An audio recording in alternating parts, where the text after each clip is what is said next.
Border Gavaskar trophy का तीसरा match कल से ब्रिस्बेन में शुरू हो रहा है और हिंदुस्तान की टीम को ज़रूरत है बहुत बड़ा कमबैक करने की। जिस तरह से पर्थ में मैच खेला हिंदुस्तान की टीम ने, एक एग्रेसिव माइंडसेट से बड़ा टेस्ट मैच जीता 295 रन से, उसी तरह की परफॉर्मेंस हिंदुस्तान की टीम को तीसरे टेस्ट मैच में भी दिखानी पड़ेगी अगर तीसरी बार कंसेक्यूटिव वर्ल्ड टेस्ट चैंपियनशिप का फाइनल खेलना चाहता है हिंदुस्तान। लेकिन ऑस्ट्रेलिया की टीम ने जिस तरह का ज़बरदस्त कमबैक किया, कॉन्फिडेंस इस वक्त ऑस्ट्रेलिया के डगआउट में है। जिस तरह से 10 विकेटों से जो है वो एडिलेड टेस्ट मैच जीता, ऑस्ट्रेलिया की इस वक्त कमांड भी काफ़ी स्ट्रॉन्ग नजर आ रही है क्योंकि तीसरे मैच में कल से जो ब्रिस्बेन में शुरू हो रहा है उसके लिए ऑस्ट्रेलिया अपनी प्लेइंग 11 अनाउंस्ड कर चुका है। हिंदुस्तान ने अभी अपनी प्लेइंग 11 अनाउंस नहीं की, लेकिन ऑस्ट्रेलिया ने अपनी प्लेइंग 11 जो है अनाउंस कर दी है। पोलैंड को ड्रॉप कर दिया गया और हैजलवुड ऑस्ट्रेलिया के मेन बॉलर जो हैं वो वापस आ चुके हैं। यानी ऑस्ट्रेलिया की जो स्ट्रेंथ है बॉलिंग में, खासकर फास्ट बॉलिंग में, वो थोड़ी और स्ट्रॉन्ग होने जा रही है। इंडियन टीम की अगर बात कर ली जाए तो अगर तीसरी कंसेक्यूटिव दफ़ा वर्ल्ड टेस्ट चैंपियनशिप का फाइनल खेलना है रोहित शर्मा की कैप्टनसी में इंडिया को, तो इंडिया को बहुत सारी चीज़ें जो हैं वो ब्रिस्बेन टेस्ट मैच में बेहतर करनी पड़ेंगी। दूसरे टेस्ट मैच में ऑब्वियसली रोहित शर्मा ने जब कमबैक किया, नंबर 6 पर खेले रोहित शर्मा, लेकिन अब मुझे लगता है कि रोहित शर्मा को ओपनिंग ही करनी पड़ेगी क्योंकि नंबर 6 पर कुछ खास किया नहीं रोहित शर्मा ने। ऑब्वियसली दूसरे टेस्ट मैच को देखते हुए केएल राहुल और जायसवाल को ही टीम मैनेजमेंट ने बेहतर समझा कि कॉन्फिडेंस उन्हीं पर रखा जाए और जिस तरह की रिकॉर्ड ओपनिंग पार्टनरशिप पहले टेस्ट मैच में उन्होंने दिखाई थी, तो सेकेंड टेस्ट मैच में उनको टीम मैनेजमेंट ने बेहतर समझा कि उन्हीं पर रिलाई किया जाए।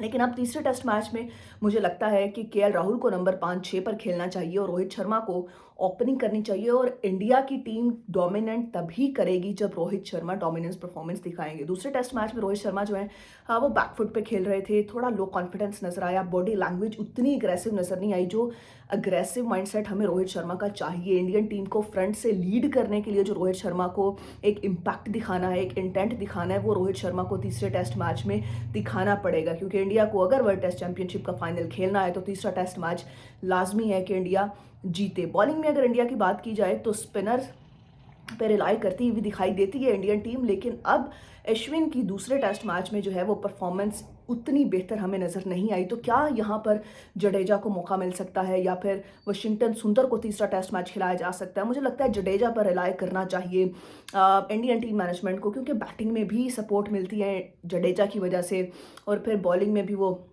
ज़बरदस्त जो है वो बॉलिंग करते हुए हमें दिखाई दे सकते हैं। लेकिन इंडियन टीम का मुझे लगता है कि इस वक्त बैटिंग के साथ साथ उनको फास्ट बॉलिंग में भी वो इम्पैक्ट दिखाना होगा। ऑब्वियसली जसप्रीत बुमराह एक इम्पैक्ट बॉलर हैं, सिराज उनके साथ ज़बरदस्त बॉलिंग कर रहे हैं, लेकिन तीसरा जो फास्ट बॉलर है उनकी जगह मुझे लगता है कि किसी और को जो है वो मौका दिया जा सकता है। आकाशदीप को जो है वो मौका दिया जा सकता है। मुझे लगता है इंडियन टीम को थोड़ा सा बैटिंग बॉलिंग के साथ साथ फास्ट बॉलिंग डिपार्टमेंट में जो है वो मुझे लगता है कि चेंजेस करने पड़ेंगे। और रोहित शर्मा ऑब्वियसली जब वो अटैक करते हैं और रोहित शर्मा का अटैकिंग क्रिकेट खेलना as an opener Indian team के लिए मुझे लगता है कि बहुत बड़ा जो है वो इम्पैक्ट यहाँ पर साबित हो सकता है क्योंकि ऑब्वियसली ऑस्ट्रेलिया जो है वो अब पिच जो है ब्रिस्बेन में वो ऐसी पिच नहीं बनाएगा, ऐसी कंडीशंस नहीं बनाएगा जहाँ पर इंडिया के बैटर्स को ज़्यादा मौका मिल सके लंबी बैटिंग करने का,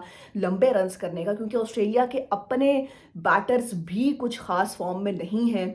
इसलिए ऑस्ट्रेलिया जो है वो चाहेगा कि यहाँ पर बॉलिंग सपोर्टिव जो है वो सरफेस बनाया जाए क्योंकि ऑस्ट्रेलिया के पास भी जिस तरह से ट्रैविस हेड रन्स कर रहे हैं, जो फॉर्म लगी हुई है ट्रैविस हेड की, मुझे लगता है कि इंडियन बॉलर्स को इस वक्त ट्रैविस हेड के मुतालिक एक बड़ा प्लान जो है वो करना पड़ेगा। ट्रैविस हेड को आप ऑब्वियसली अग्रेसिव प्लेयर हैं, जब भी आते हैं पॉजिटिव माइंडसेट से क्रिकेट खेलते हैं, दूसरी टीम्स पर बॉलर्स पर जो है वो प्रेशर बनाए रखना ट्रैविस हेड की नेचर में शामिल है। लेकिन अगर एक ही लाइन और लाइन पर ट्रैविस हेड को बॉलिंग की जाए तो ट्रैविस हेड को भी जो है वो यहाँ पर तंग किया जा सकता है। सो इंडिया के लिए बहुत इंपॉर्टेंट है तीसरे टेस्ट मैच में कम बैक करना, बॉर्डर गावस्कर ट्रॉफी जो कि बहुत इंटरेस्टिंग होती जा रही है।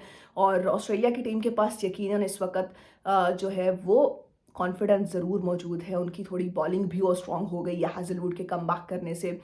लेकिन इंडिया के पास यहाँ बहुत कुछ सोचने का मौका होगा। क्या इंडिया को जो है वो मोहम्मद शामी को सेलेक्ट करना चाहिए था बॉर्डर गावस्कर ट्रॉफ़ी के लिए, क्योंकि उनके फ़िटनेस के मसाइल थे, लेकिन फ़िटनेस के बाद जो उनका कमबैक हुआ है रणजी ट्रॉफ़ी में, जो उन्होंने 4 डे मैच खेला, उसमें उन्होंने 40 ओवर्स भी किए और उसके बाद 7-8 टी20 मैचेस भी मोहम्मद शामी जो है वो खेल चुके हैं। तो शायद इंडिया को ज़रूरत थी कि वो मोहम्मद शामी को साथ रखते।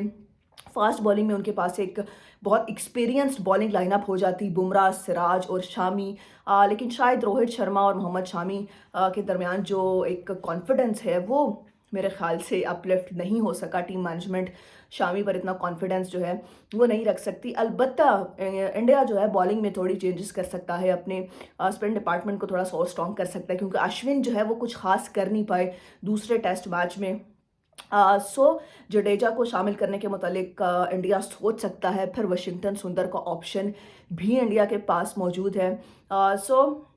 इंडिया को जो है वो आकाशदीप को भी शायद मौका यहाँ पर देना चाहिए राणा की जगह, क्योंकि थोड़ा सा इंडिया को अब कंट्रोल पोजीशन चाहिए इस तीसरे टेस्ट मैच में। और मुझे लगता है कि ऑस्ट्रेलिया यहाँ पर बहुत ज़्यादा कॉन्फिडेंस में होगा, क्योंकि ऑस्ट्रेलिया ने जिस तरह का कमबैक किया है, ये टेस्ट मैच बहुत इंटरेस्टिंग होने वाला है, क्योंकि परफॉर्मेंसेस दोनों टेस्ट मैचेस में हमने देखी कि दोनों टीम्स की परफॉर्मेंसेस बहुत रिमार्केबल थी। पहले टेस्ट मैच में इंडिया ने आउट क्लास किया, जसवाल, केएल राहुल की रिकॉर्ड पार्टनरशिप्स हमने देखी, विराट कोहली फॉर्म में आए।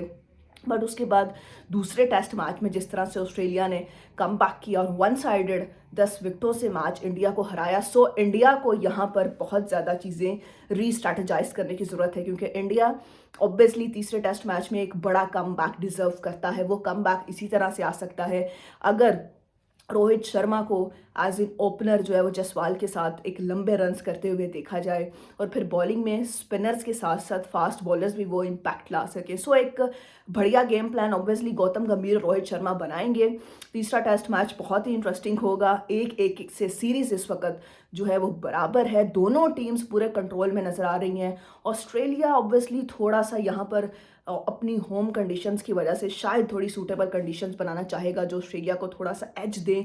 बट इंडिया ऑब्वियसली हिंदुस्तान की टीम की परफॉर्मेंस, उनका अग्रेशन, जो क्वालिटी स्पिनर्स इंडिया के लाते हैं, और ख़ासकर जिस तरह की फास्ट बॉलर्स में उनके पास इस वक्त बहुत एक्सपीरियंस्ड बुमराह और सिराज का पेयर जो है, तो इंडिया ऑब्वियसली अटैक करेगा। इंडिया कम बैक ज़रूर करना चाहेगा ब्रिस्बेन टेस्ट मैच में। सो हिंदुस्तान किस तरह की परफॉर्मेंस देता है ऑस्ट्रेलिया जैसे बड़े बॉलिंग लाइनअप के खिलाफ, और क्या इंडिया जो है वो कम बैक कर पाता है ब्रिस्बेन टेस्ट मैच में, जो कि एक सीरीज़ में लीड करने का मौका भी मिल सकता है। सो ये मौका ऑस्ट्रेलिया को मिलेगा या फिर इंडिया को मिलेगा, ये हमें जब तीसरा टेस्ट मैच ख़त्म होगा तो पता चल जाएगा।